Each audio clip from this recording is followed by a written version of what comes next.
Lagi cari Matic 150 160 cc, tapi nggak cocok sama Vario 160. Nggak cocok juga sama NMAX, selain dimensinya gambot juga harganya jauh lebih mahal. Kalau gitu gimana kalau lirik Yamaha Lexi LX 155 aja? Langsung kita ulas kelebihan dan kekurangannya.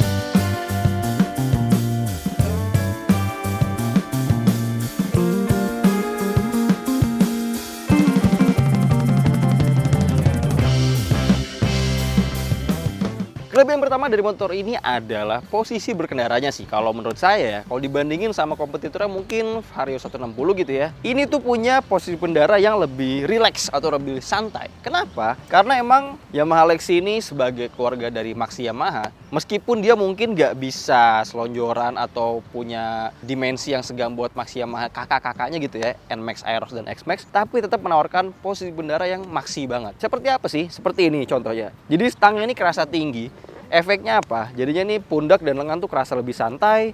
Kemudian juga dia punya ujung footboard tuh yang lebih landai gitu. Kalau dibandingin sama Aerox bahkan. Kalau Aerox tuh benar-benar nggak bisa meluruskan kaki. Kalau Lexi tuh masih dikasih sedikit kesempatan buat meluruskan kaki. Walaupun emang ujung kakinya nih harus agak keluar sih. Tapi meski begitu sebenarnya cukup kepakai. Jadi contohnya kalau kita bosan berkendara kayak gini nih ya, kita tuh bisa, nah, jadi untuk postur 170 cm ini kurang lebih kakinya hampir lurus ya. Tuh, meskipun ujung kakinya sedikit keluar dari bodi dan rasanya pas juga dengan stangnya.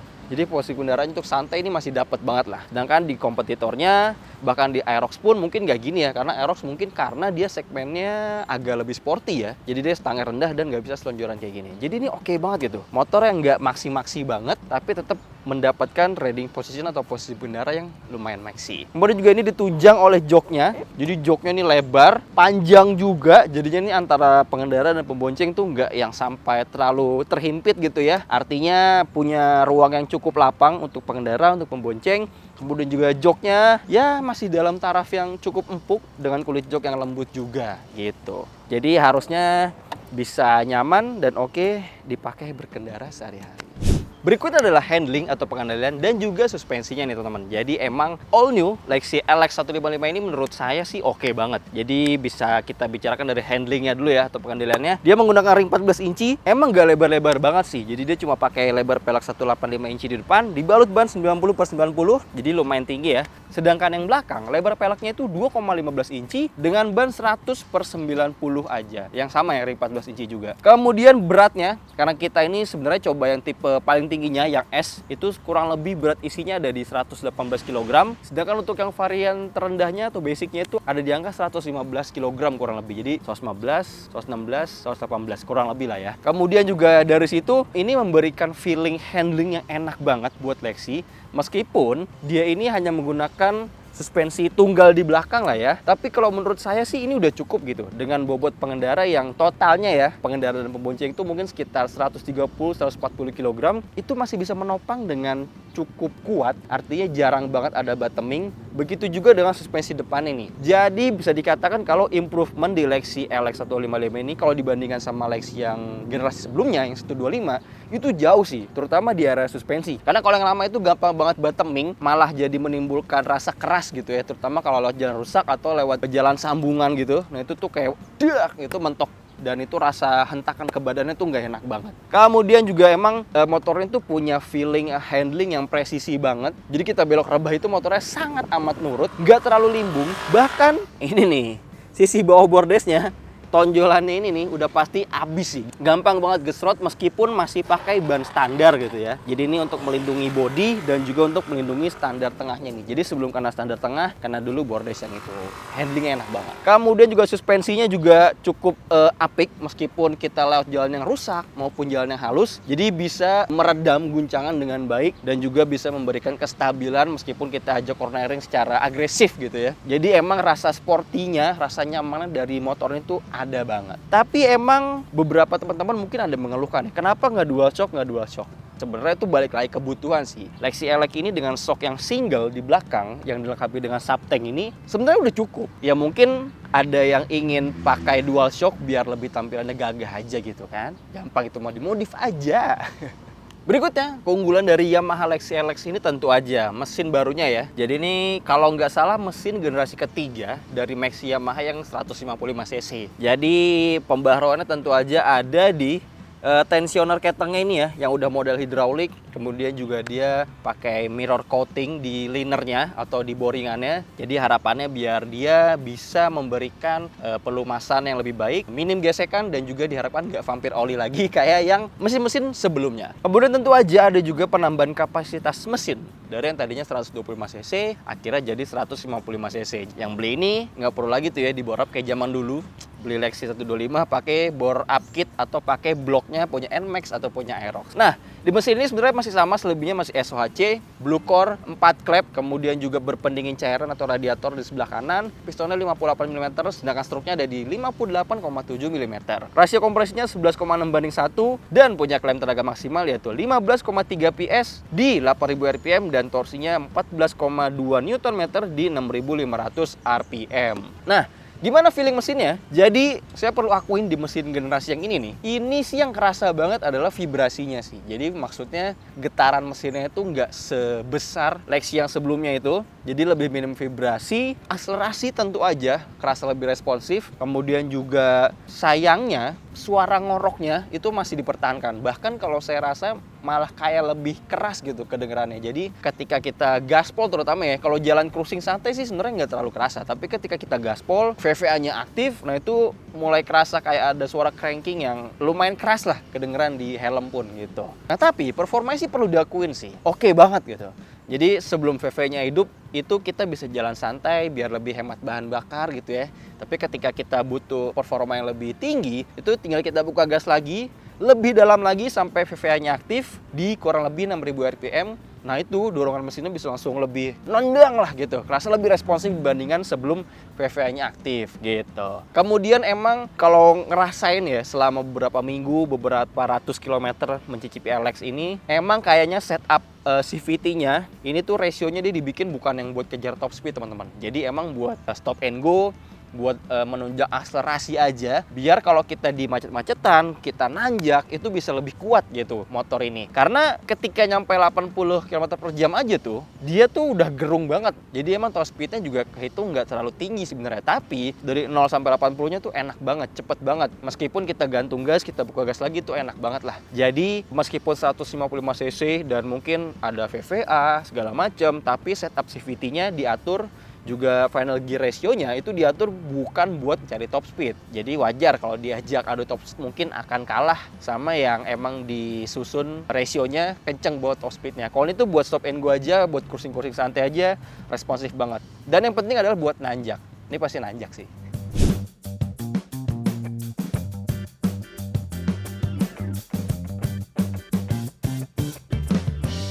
Kelebihan berikutnya tentu aja, karena ini motor diproduksi di era sekarang gitu ya. Jadi wajar kalau dia sudah menggunakan fitur-fitur yang modern lah, yang cukup oke gitu ya. Meskipun agak nanggung sih, terutama di perlampuannya. Jadi di LX ini dia update di sektor lampu, terutama yang depan. Jadi agak berubah fascianya dan juga lampu belakangnya. Jadi sekarang stop lampnya udah pakai LED. Cuma kenapa scene-nya belum gitu ya, nanggung banget. Kenapa nggak sekalian full LED aja gitu? Karena kompetitornya sendiri kayak Vario itu udah full LED dari tahun-tahun sebelumnya gitu kan. Sedangkan emang kalau Yamaha sih agak telat gitu ya. Kemarin tuh yang pertama kali full LED itu apa ya? X-Max, Grand Vilano, NMAX Turbo, dan belum nurun ke Aerox dan juga belum nurun ke Lexi nih. Jadi semoga berikutnya mereka full LED. Kemudian fiturnya tentu aja karena ini varian termahal, jadi ini udah dilengkapi dengan smart key system ya teman-teman. Meskipun emang lagi-lagi smart key systemnya fiturnya agak nanggung, jadi dia bisa untuk answer back system.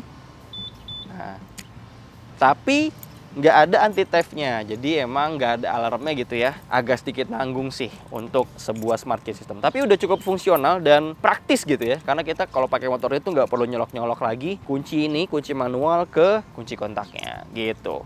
Kemudian kita bisa ngeliat di sini ada speedometer yang sedikit berubah kalau dibandingin sama generasi sebelumnya ya. Berubahnya ini malah kesan itu kayak agak sedikit lebih kecil dimensinya, tapi ya dengan isi yang masih lengkap sih. Jadi kalau kita nyalain, jadi dia terbagi nih kanan dan kirinya. Di sebelah kirinya tuh ada tachometer, ada jam digital di atas, kemudian ada speedometer, dan di sebelah kanan tuh ada fuel meter atau kapasitas bensin. Nah, di bawahnya ini ada informasi yang bisa kita ganti dengan mudah, karena kita nggak perlu pencet-pencet tombol sini nih kayak lama, cukup dari tombol yang sini aja, yang menu aja. Jadi isinya ada fuel consumption real time dan average dan rata-rata, kemudian juga ada baterai atau kapasitas aki, ada juga trip oil, ada juga V-belt trip, ada juga backlight, jadi ini untuk mengatur tingkat kecerahan brightness dari si speedometernya. Kemudian ada odometer juga, ada trip 1, trip 2, dan kembali lagi ke average-nya atau ke fuel consumption. Kemudian ada beberapa lampu indikator kayak indikator keyless, indikator overheat, indikator SSS, stop-start system, indikator sen kanan kiri, high beam, ABS, dan malfunction indicator lamp, MIL atau check engine lah. Kemudian kalau di saklarnya sendiri sebenarnya juga ya cukup sederhana lah ya, seperti motor-motor Matic Yamaha di kelas medium. Jadi ada stop start system, fitur juga ini yang cukup oke, biar efisiensi bahan bakarnya lebih baik. Ada hazard yang jadi fitur andalan banget dari Matic Yamaha ya, terutama ya, baik dari motor 125 cc itu udah ada fitur ini yang sayangnya masih banyak disalahgunakan oleh beberapa pengendara atau penggunanya gitu ya, karena nggak sesuai peruntukannya gitu. Kemudian ada starter tentu aja, ada tombol ini high beam low beam, sein, klakson, tombol menu tadi, dan ada ini tentu aja nggak lupa parking brake lock ya, atau smart brake lock punya Yamaha. Ini juga jadi keuntungan ketika motor ini masih menggunakan rem belakang tipe tromol. Jadi banyak banget yang ngeluhin kenapa Lexi Helix ini nggak pakai double shock, nggak pakai cakram belakang gitu. Kalau saya sih jujur lebih suka pakai tromol ini, karena selain perawatan yang lebih murah gitu ya, kita tuh nggak perlu mikirin selain kampas rem ya, nggak perlu mikirin minyak rem, nggak perlu mikirin sealnya bocor, nggak perlu mikirin piston master remnya seret gitu ya. Jadi bener-bener maintenance-nya cuma bersihin tromol sama ganti kampas remnya aja gitu. Dan kelebihannya tentu aja ada ini. Jadi kalau di lampu merah atau parkir yang nggak rata, kita bisa nge-lock remnya dengan mudah gitu. Jadi depan cakram dengan ABS, belakang tromol, nggak masalah sih buat Lexi ini. Dan kita masuk ke kekurangannya teman-teman, dimulai dari joknya ya. Tadi saya udah bilang kalau joknya ini cukup oke karena panjang, pengendara dan pembonceng nggak sempit, cukup lebar juga, dan karakter joknya atau karakter busanya itu nggak terlalu keras. Tapi ada kekurangannya juga. Sebenarnya ini udah kerasa dari Lexi 125 sih, yaitu joknya ini di bagian pengendara ini lumayan lebar ya. Jadi sebenarnya tinggi dia tuh cuma 770 mm nih tunggu joknya. Tapi untuk pengendara 170 cm itu udah bisa bikin kaki jinjit. Kenapa jinjit? Karena di sisi depan ini ya, dia tuh lebar, jadi kurang tirus sih kalau menurut saya. Akhirnya ketika kakinya napak, ini tuh agak mengganjal di paha nih. Mengganjal di paha, akhirnya kaki pengendara harus membuka lebar, dan akhirnya ya udah bikin agak jinjit. Ya bisa dibilang jadi minus sih, karena mayoritas tinggi pengendara atau manusia di Indonesia gitu ya, maksudnya ya di bawah 170 cm. Jadi mungkin bisa dibilang nggak bersahabat ke sebagian besar pengendara sepeda motor gitu ya. Jadi ya di bawah 170 cm jinjitnya harus agak lebih tinggi ketika mengendarai Lexi ini. Sayang banget, padahal posisi bendarannya udah enak, joknya empuk, lebar, panjang, sayangnya harus lebih jinjit sih.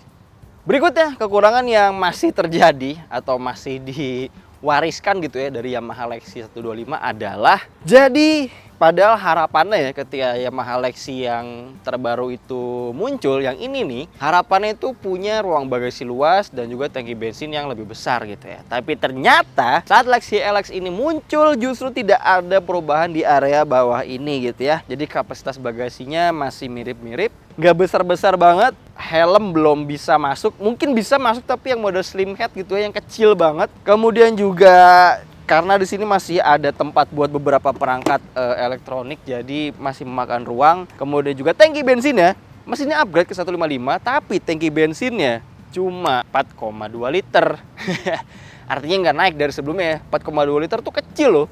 Itu sama kayak Yamaha Mio mungkin ya. Nah ini di Lexi gitu kan. Jadi wajar kalau saat ngisi full tank Lexi ini tuh mungkin akan lebih kerasa turun ya atau habisnya. Paling baru jalan 40 atau 50 sekian kilometer gitu ya, tiba-tiba udah turun 1 bar gitu. Jadi emang tangki bensinnya cukup minim lah ya. Apalagi juga kalau kita bicara konsumsi bahan bakarnya dari Lexi ini juga sebenarnya nggak irit-irit banget sih. Jadi kita udah ngelakuin percobaan gitu ya. Kalau di MID-nya, kalau kita lihat terakhir nih ya, sekarang kita cek itu ada di angka 42,4 km per liter. Ini menurut MID. Nah, kalau kita ngetes, kita juga ngetes secara full to full teman-teman. Dan hasilnya juga 42,4 km per liter. Nah, yang artinya perbedaannya tuh tipis banget lah antara yang kita tes secara full to full manual atau yang kita baca di MID ya di sini. Jadi dengan angka sekitar 42,4 km per liter, kalau kita hitung di kalkulator, kita sekali ngisi full tangki bensinnya itu cuma bisa jalan kurang lebih 178 km. Rendah banget ya. Artinya kalau kita berkendara jauh gitu ya, touring gitu misalkan, pasti akan lebih cepat kerasa ngeresnya, capeknya karena harus beberapa kali isi bensin gitu ya dibandingin sama kompetitornya atau mungkin yang punya tangki bensin lebih besar gitu. Jadi sekali full tank bisa jalan jauh. Sayang banget sih, entah kenapa nggak ada pembaruan di sini. Dan kekurangan yang terakhir, mungkin kalau kita ngeliat Yamaha Lexi ini kan keluarga terkecil dari Maxi Yamaha gitu ya. Dia nggak ada tulang tengahnya, nggak double shock, nggak disc brake. Tapi ternyata kalau kita ngomongin dimensi, sebenarnya tuh nggak beda-beda jauh banget kalau dibandingin sama NMAX gitu ya. Misal, kita lihat nih di data speknya. Jadi kadang orang ketipu gitu ya, karena dia nggak ada tulang tengah, jadi beranggapan kalau motor itu sebenarnya lebih kecil. Padahal nggak juga gitu. Kalau kita ngeliat di data speknya, Yamaha Lexi LX ini bahkan lebih panjang dibandingin dari NMAX. Yang generasi sekarang ya, yang Neo ya, Neo dan Turbo ya. Karena kalau NMAX Neo atau Turbo itu tuh panjangnya 1935 mm. Sedangkan si Yamaha Lexi ini 1970 mm. Artinya motornya tuh lebih panjang dari ujung ke ujung ya kalau dibandingin sama NMAX. Nah kan, kemudian juga jarak sumbu rodanya juga beda nih. Jadi bedanya sebenarnya tipis sih, cuma 10 mm aja. Jadi kalau si NMAX Neo itu atau Turbo ada di 1340 atau 1340 mm. Nah, kalau Lexi LX ini 1350 mm. Artinya secara dimensi panjang lebih panjang, secara sumbu roda juga sedikit lebih panjang kalau dibandingkan dengan NMAX. Jadi sebenarnya motornya itu nggak kecil-kecil banget. Juga dengan lebarnya. Nih, kalau kita bandingin dengan NMAX ya lagi ya. NMAX itu lebarnya 740 mm lebarnya. Sedangkan si Lexi LX ini lebarnya 720 mm. Artinya cuma beda 20 mm doang antara dua motor itu gitu. Jadi nggak heran banget kalau motor itu emang dipakainya harus sedikit hati-hati sih. Terutama kalau kita mungkin nyalip-nyalip, masuk gang, masuk rumah juga yang pagarnya mungkin sempit. Karena kalau kita ngeliat di sini nih, di motor tes ini, banyak banget baret. Terutama di sini nih ya. Nih. Di cover knalpot. Kenapa cover knalpot? Kalau kita ngelihat sebenarnya cover knalpotnya ini, jujur aja, ini lebih lebar dibandingkan stang. Jadi si knalpotnya ini tuh wajar kalau sering nyangkut. Begitu juga sama bodi di depan sini nih. Karena emang dia sedikit lebih lebar, sedikit lebih gambot. Jadi kalau nggak hati-hati, mungkin kalau lagi belok patah gitu ya, bisa jedot di sini atau bisa jedot di sini. Ini udah ada beberapa baret. Tapi tetap sih, yang paling parah itu di knalpot sih. Jadi kalian mungkin kalau nanti punya ini harus hati-hati makainya biar nggak nyangkut ya. Oke, kurang lebih jadi seperti itu review kita soal kelebihan dan kekurangan dari Yamaha Lexi LX 155 ini. Jadi, motor itu sebenarnya hadir dalam 3 pilihan varian, teman-teman. Jadi, varian yang standar itu ada di angka 25.805.000 OTR DKI Jakarta atau OTR Jakarta. Kemudian di atasnya ada S version, sedikit lebih mahal, ada di angka 27.305.000. Dan yang paling mahal ada ini, varian yang connected ABS dan warnanya cuma satu ya, Magma Black doang. Ini ada di angka 30.355.000 on road Jakarta. Menurut kalian gimana? Kira-kira kelebihan dari Lexi LX ini tuh sesuai dengan yang kalian inginkan apa enggak saat membeli motor? Dan kekurangannya kira-kira masih bisa dimaafkan apa enggak gitu ya? Ketika kalian memiliki motor nih. Kalau gitu jangan lupa di komen, di subscribe channel Motovy Indonesia. Komentar di bawah kita diskusi bareng mengenai motor ini, setuju nggak setuju. Atau kalau yang udah punya motornya kita bisa sharing bareng di kolom komentar. Mungkin bisa menambahkan kelebihan dari motor ini dan kekurangan juga dari motor ini. Dan jangan lupa baca-baca berita terkini di autofun.co.id. Dan mampir ke channel TikTok kita ada Motovy Indonesia. Kalau gitu sampai jumpa di video-video selanjutnya.